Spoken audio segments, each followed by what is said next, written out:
Yeah, I know. I've probably offed at least a dozen guys. But you got nothing to worry about, Del. We gangsters only off each other.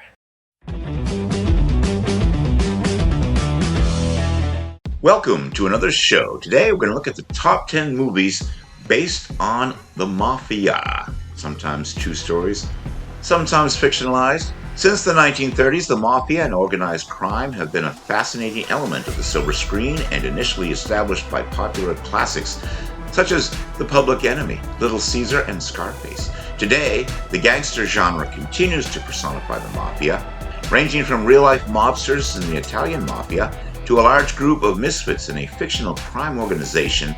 Through the years, there have been notable films centering around the Mafia, but titles like The Godfather, A Bronx Tale, and Goodfellas fall into an exclusive category of excellence. Court of Appeals decision. Now devolve upon me the painful duty of unleashing upon society a reputed assassin. The prisoner's discharge. Call the next case. At number 10, it's Carlito's Way. You Carlito Brigante, man. You a legend. He's one of us. Puts money in everybody's pocket, big time. He was big. He's a tough guy. Brian De Palma reunites with Al Pacino in this gritty crime drama about ex-convict Carlito Brigante's efforts to leave his criminal past behind and make a fresh start. Along the way, he contends with old enemies, new threats, and troubled relationships, particularly with his former love, Gail, played by Penelope Ann Miller, and lawyer David Kleinfeld, played by Sean Penn.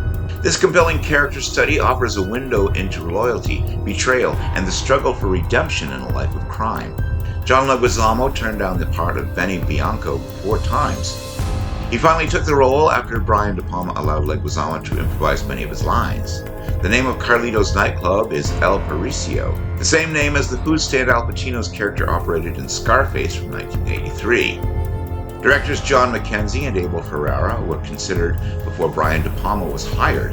De Palma was originally reluctant to accept the job because he didn't want to make another film about a Latino gangster as he did in Scarface from 1983. But the script convinced him otherwise. The film was adapted from the novel After Hours by Edwin Torres. However, it took the title from Torres' first novel about the rise of crime boss Carlos Brigante, so that it would not be confused with Martin Scorsese's New York club-based comedy drama, After Hours. Al Pacino first met Judge Edwin Torres in 1973 while he was preparing for Serpico. At the time, Torres was in the midst of writing the novels on which the film is based and discussed them with Pacino.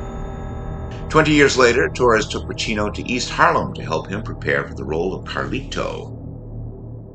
Movies have often romanticized gunslingers, bank robbers, and wise guys, feeding into our fascination with individual living outside the law. Crime stories predate cinema itself, and when moving pictures began, they were one of the first viable genres for those looking to take in a wicked world full of steely individuals creating their own rules and adhering to their own code. We've got a list of the best mafia movies of all time. I'm gonna say, this is a friend of mine. That means you're a connected guy. Now, if I said instead, this is a friend of ours, that would mean you were a made guy. At number 9, it's Donnie Brasco. I'm gonna have to school you, my friend. School me in what? Wise guy never carries his money in a wallet, see? Always in a roll. Bina on the outside. And Donnie Brasco is easily one of the best mafia movies of the 1990s and features an all-star cast including Johnny Depp, Al Pacino, Michael Madsen, and Bruno Kirby. Based on the true story of FBI agent Joseph D. Pistone, Depp stars as Pistone, who, during the late 1970s, goes undercover as a jewel thief, Donnie Brasco, and tries to infiltrate the inner circle of the Bonanno crime family. Most movies about the mob center solely around gangsters and organized crime, but Donnie Brasco gives audiences a look into both the world of organized crime and the world of those who are tasked with bringing them down. The film demonstrates how the fight of good versus evil isn't always a black and white situation, depicting the overwhelming gray area that ultimately comes into play for Depp's character. Donnie Brasco is one of the few mafia movies that ultimately humanizes the traditional gangster archetype without glorifying their criminal career choice, deeming it to be a vital contribution to the genre. Joseph D. Pistone claimed that the movie is 85% accurate. It portrayed the mob the way it is, Joseph D. Pistone said in an interview in the special features on the DVD that he was supposed to be undercover for a few months, but it ended up being 6 years. His family was moved across the country after 9 months. He rarely saw them. Joe Pesci was actually Mike Newell's first choice for Nicky, but had to bow out due to other commitments. You could become cops or criminals. What I'm saying to you is this. When you're facing a loaded gun, what's the difference? The number 8 film on our list is The Departed. Two friends became the best cadets on the force. One went undercover to infiltrate the mob, which is a remake of a 2002 Hong Kong thriller called Infernal Affairs. Martin Scorsese's The Departed was reworked to fit around real-life Boston crime boss Whitey Bulger and 2 cops from separate sides of the city. One on the rise in the force as a mole for Bulger, Matt Damon, and the other a deep undercover operative in Bulger's own ranks, Leonardo DiCaprio. Each of them is tasked with uncovering the identity of the other, all while Bulger, Jack Nicholson, is suspiciously 2 steps ahead of everyone. It's a labyrinthine ensemble film with teeth, heart, and humor, also starring Vera Farmiga, Mark Wahlberg, who got an Oscar nomination, by the way, Martin Sheen, Alec Baldwin, and Ray Winston. Martin Scorsese really wanted Al Pacino for the role of Costello because he had never worked with Pacino before, but he turned it down. Jack Nicholson was Scorsese's second choice. Pacino would later on go on to appear in Scorsese's The Irishman from 2019. Originally, Jack Nicholson turned down his role in the movie, but after a meeting with Martin Scorsese, William Monahan, and Leonardo DiCaprio, he was finally convinced to play the role of Frank Costello. The main reason he joined the production was because he had previously done a few comedies and wanted to play a villain again, and he considered the character of Costello to be the ultimate incarnation of evil. Martin Scorsese did not realize this was a remake of a Hong Kong movie until after he had agreed to direct it. Martin Scorsese deliberately chose not to watch Infernal Affairs 2002, the original that this was based on, until he had completed this film. And Ray Liotta was the original choice for the role of Dingham, but he had to reluctantly decline due to other commitments. The number 7 film is Casino. Martin Scorsese's Casino is a must-see mafia movie set during the 1970s. It follows a low-level mobster named Sam Ace Rothstein, played by Robert De Niro, who is sent by his bosses back east to run a casino in Las Vegas. Ace is incredibly successful at building one of the most profitable and popular casinos on the Strip, but when his personal relationship with a local hustler, played by Sharon Stone, and his hot-headed friend, played by Joe Pesci, come into the fold, the empire begins to crumble. Unlike similar Scorsese films, Casino is set in the West and focuses intently on historical accuracy, which, overall, conveys an authentic and almost behind-the-scenes view into the Mafia and their Sin City operation. Scorsese showcases an unwavering attention to detail to both the film's characters and the dazzling backdrop. He effortlessly captures the emotional high and intoxicating atmosphere of Las Vegas, while also weaving in the traditional elements of greed, power, and bloodshed that come with any top-notch mafia movie. There is violence in Chicago, of course, but not by me and not by anybody I employ, and I'll tell you why, because it's not good business. The number 6 film on our list is The Untouchables. I have sworn to put this man away with any and all legal means at my disposal, and I will do so. The crowd-pleasing, slightly comic booky Brian De Palma hit The Untouchables drops us in 1930s Chicago for famed crime buster Elliot Ness, played by Kevin Costner. His violent campaign to take down equally famous gangster kingpin Al Capone, played by Robert De Niro. Nothing is played subtly in this slick shoot-'em-up as Ness forms his brigade of incorruptible lawmen, the Untouchables, to go after the seemingly invulnerable Capone. Sean Connery won the Oscar for Best Supporting Actor here as a veteran police officer who's convinced to join the fight, despite so many of his fellow officers being on Capone's payroll. In real life, Al Capone actually issued a non-violence order on the Untouchables. Killing a Prohibition agent would lead to more trouble than he or his outfit could handle. Capone repeatedly tried to buy them off, but he never once attempted to kill Eliot Ness or any of his men. Albert H. Wolff, the last survivor of the real-life Untouchables, was a consultant on this movie and helped Kevin Costner with his portrayal of Eliot Ness. Eliot Ness and his role in bringing down Al Capone had been completely forgotten at the time of his death in 1957. No Chicago newspaper carried news of his passing. His heroic reputation only began with the posthumous publication of the Untouchables book he had co-written with Oscar Frawley and the Untouchables television series from 1959 that it was adapted from. Well, where is it? Where is what? The Audi sent you up here with a couple of $1,000 to buy me off. That's why you're here, isn't it? Not exactly. Because they didn't like, A, the fact that the success of the show was focusing attention on the Mafia, and B, the show's portrayal of Italians. Fratiano said the two hitmen that hid themselves in their Arnaz's house one night waiting for him to show up, but he never did. Shortly afterwards, the assassination order was rescinded when it was realized that Arnaz's murder would cause the Mafia more trouble than it was worth. Still appearing in later seasons. The Untouchables would return to television for a single season, actually 2 seasons of 42 episodes in 1993. It's an American crime drama series. The series portrayed work of the real-life Untouchables Federal Investigation Team in Prohibition-era Chicago and its efforts against Al Capone's attempt to profit from the market in bootleg liquor. The series features Tom Armandez as Eliot Ness and William Forsythe as Al Capone, where in the 1987 movie is fictitious. However, there was a federal agent named Michael Malone who worked undercover in the Capone organization for the IRS. Malone worked as blackjack dealer in one of Capone's gambling dens and was instrumental in helping the lead investigator, Frank Wilson, gather the evidence for the income tax evasion case. About $14,000 in change. That's the $14,000 that you stole from us after the 42 that Mickey took.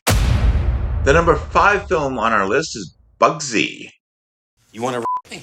This is crazy. Shut up and answer the question. No, Do not lie to me. You stole from me.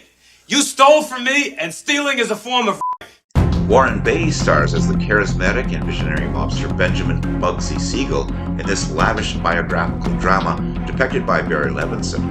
The film explores Siegel's involvement in creating Las Vegas as a gambling mecca while navigating his tumultuous relationships with fellow gangsters.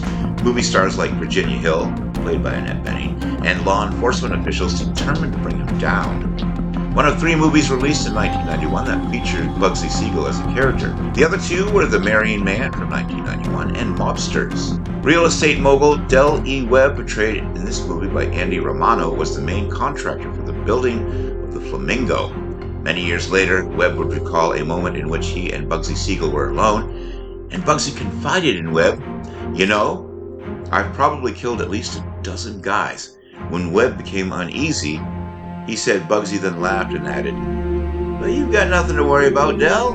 We gangsters only kill each other." Okay. Do you want to play rough? Okay. No. Say hello to my little friend.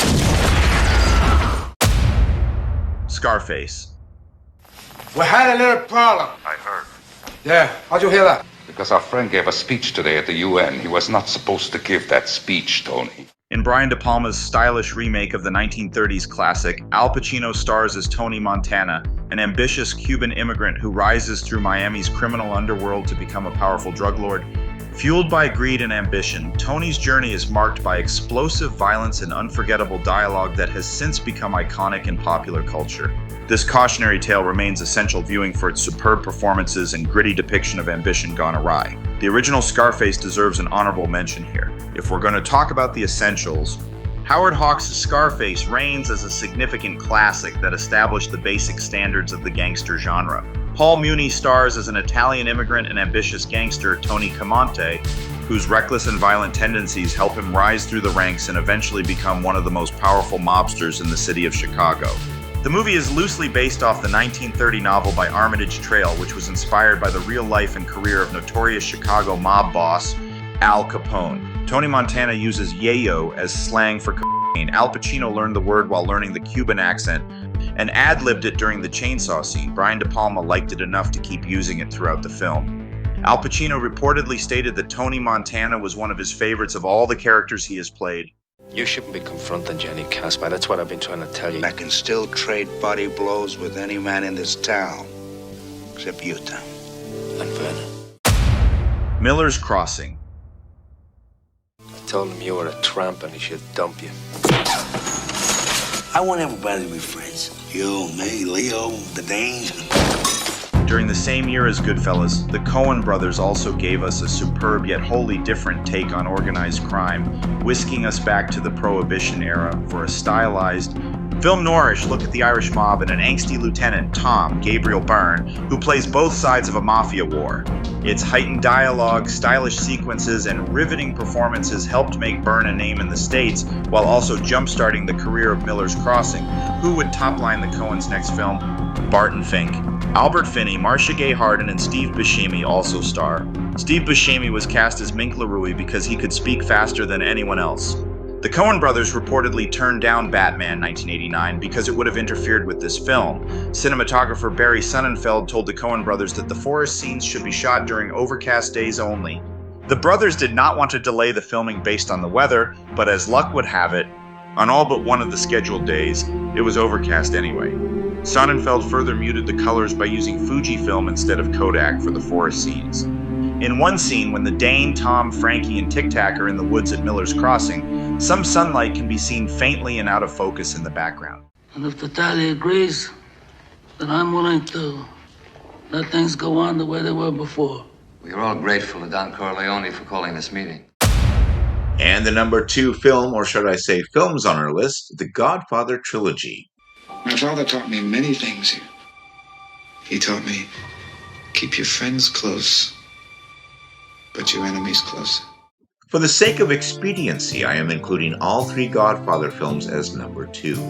Marlon Brando delivers a perfect gangster performance as Vito Corleone, who is the head of one of the most powerful crime families in the country and is widely respected by his friends and associates.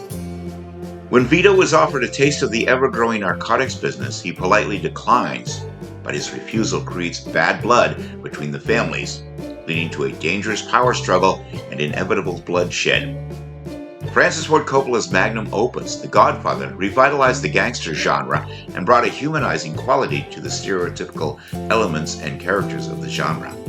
Based on Mario Puzo's iconic novel, The Godfather was the first film to give audiences a relatable and authentic insight into why people like Vito had no other choice but to turn to organized crime in order to survive and provide for their families. The world of the Cosa Nostra. Marlon Brando wanted to make Don Corleone look like a bulldog, so he stuffed his cheeks with cotton wool for the audition. For the actual filming, he wore a mouthpiece made by Dick Smith. This appliance is on display in the American Museum of the Academy Museum of Motion Pictures in Los Angeles, in a special Godfather exhibition. As far back as I can remember, I always wanted to be a gangster. Hey, Mom, what do you think? You look like a gangster. And the number 1 film on our list, Goodfellas. My father didn't want any part of his money, never took a penny from him, never would take a gift from him. My father wouldn't open a gift if Henry gave it to him. For us to live any other way was nuts. And we were treated like movie stars with muscle. We had it all just for the asking. This crime epic follows the rise and fall of gangster Henry Hill, played by Ray Liotta, over 3 decades, painting a vivid picture of organized crime from within while showcasing Martin Scorsese's masterful direction alongside memorable performances by Joe Pesci, Robert De Niro, and Lorraine Bracco. Goodfellas offers an unflinching look at life in a New York mob family and leaves audiences with an unforgettable cinematic experience. According to Henry Hill, whose life was the basis for the book and film, Joe Pesci's portrayal of Tommy DeSimone was 90 to 99% accurate, with one notable exception. The real Tommy DeSimone was massively built. The How Am I Funny scene is based on something that actually happened to Joe Pesci while working in a restaurant. A young Pesci apparently told a mobster that he was funny, a compliment that was met with less than enthusiastic response. Pesci relayed the anecdote to Martin Scorsese, who decided to include it in the film. Scorsese didn't include the scene in the shooting script so that Pesci and Ray Liotta's interactions would elicit genuine surprise reactions from the supporting cast. Martin Scorsese first got wind of Nicholas Pileggi's book Wise Guy when he was handed the galley of proofs. Although Scorsese had sworn off making another gangster movie, he immediately cold called the writer and told him, "I've been waiting for this book my entire life." Pileggi replied, "I've been waiting for this phone call my entire life." Al Pacino was offered the role of James Conway. He turned it down due to fears of typecasting. The same year, Pacino ended up playing an even more stereotyped gangster, Big Boy Caprice in Dick Tracy from 1990. He admitted regretting this decision. Ray Liotta turned down the part of Harvey Dent in Batman from 1989 in order to make this movie. Organized crime is very much a 20th century invention, so it makes sense that movies would saddle up to the topic and run parallel with the growth of mob syndicates all over the country. A few filmmakers like Francis Ford Coppola and Martin Scorsese became synonymous with the topic because of their legendary handling of the genre, while other esteemed directors tried their hand at helming mafia projects with some extraordinary results. And what did you think? What was your favorite mafia-based movie? Do you prefer the works of Martin Scorsese or Brian De Palma? Are you on board with Al Pacino, Robert De Niro, Joe Pesci? Who's your favorite? What was your favorite mafia-based film? Is there one that we should have had on the list that we did not have? Let me know your thoughts in the comments section below. And while you're at it, I'd be honored if you subscribe to my channel. Click that little bell to stay informed and check out the Carl Vincent Vampire Hunter franchise, which is also in the comments section. Until next time, this is Kevin Gibbons saying, live long and prosper. May the force be with you, and keep reaching for the stars.